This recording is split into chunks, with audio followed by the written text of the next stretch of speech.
అమర్ మాట్లాడింది ఏంటి? మితిమీరిన మేకప్ గురించి మాట్లాడాడు. ఎందుకు మాట్లాడాడు ఆయన?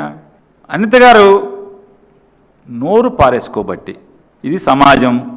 ఇప్పుడు కట్టుబొట్టు అంటే ఆవిడ కూడా సాంప్రదాయబద్ధంగా పవన్ కళ్యాణ్ గారు చెప్తున్నారు కట్టుబొట్టు విమర్శించారు. కట్టుబొట్టును విమర్శించలా, మరి వారు కూడా సాంప్రదాయబద్ధంగానే ఉండాలి కదా. రాజకీయాల్లో కొద్దిమందికి కొన్ని బలహీనతలు, కొన్ని క్రానిక్ డిసీజెస్ ఉంటాయి.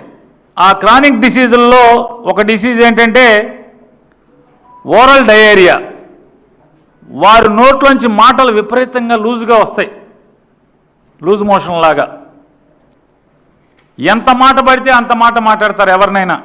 సభ్యత, సంస్కారం, మరి ఇది అనొచ్చా అనకూడదా అనే విచక్షణ లేకుండా మాట్లాడతారు. మాట్లాడుతూ వారు మాత్రం సమాజం నుంచి మాత్రం మర్యాద, మన్నన, గౌరవం కోరుకుంటారు. ఇది ఎంతవరకు ధర్మం?